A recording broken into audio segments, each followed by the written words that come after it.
As many of you know, I'm in mourning, and so it's 18 months now.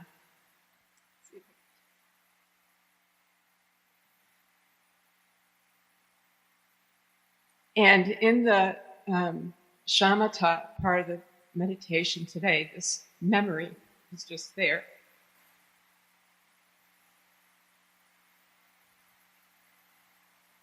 That was a beautiful memory, but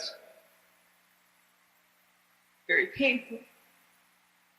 And so when you say that you can find peace, I think you said, within the conditions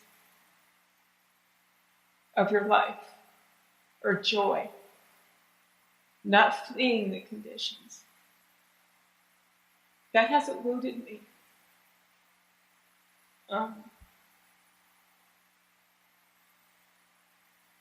Being able to let the heart fall open. And so when the instruction for shamatha, when you've attained that level of peace, then you introduce these questions, and I'm still back there with a heart like a fist. So I would sure like to find some peace within the conditions.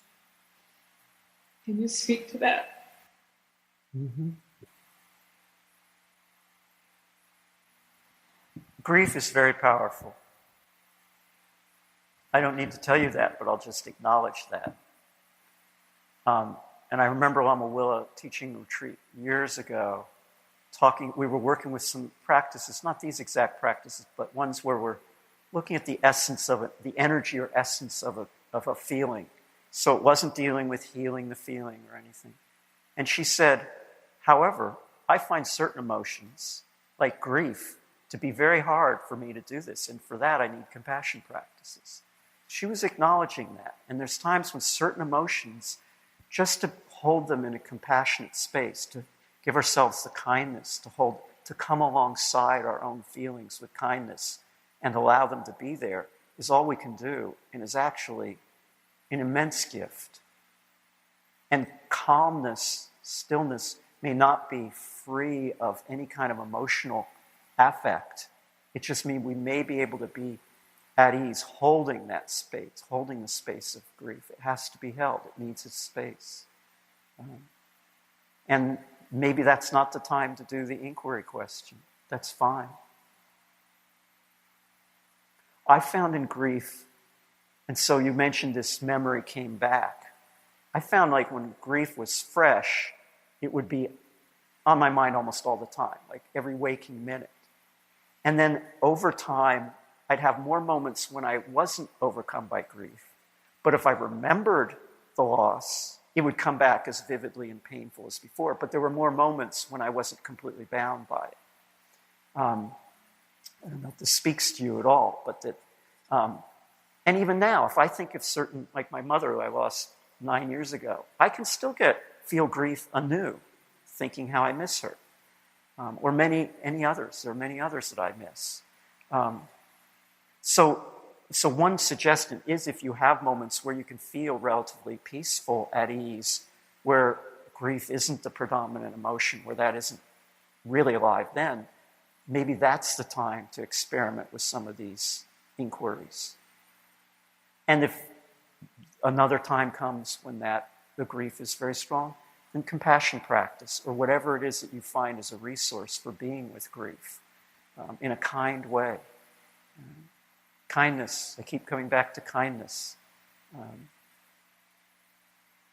Dear friend of our Camille's and mine, Jaimati, gave me this beautiful, I'll bring it down, this beautiful, I think it's from Shabkar, it was like, kindness and an open mind will accomplish all goals, yours and others. And kindness is what we need for ourselves too, first and foremost.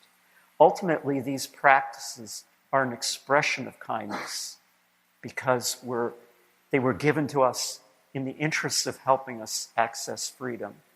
And to the extent that they're working for us, they're acts of self-compassion because we're helping to awaken our own possibility for freedom. But whatever needs, it has to work at the time. And there's so many other practices that may or may not work. So just being kind with what you need is by far the most important thing.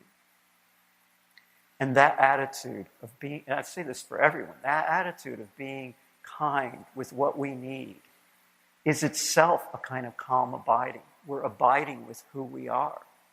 We're abiding as we are. We're not striving, struggling, efforting to make ourselves something we're not. We're acknowledging who we are. That's deeply resting with who we are. And that's a gift that we rarely give ourselves, too rarely give ourselves, and give others.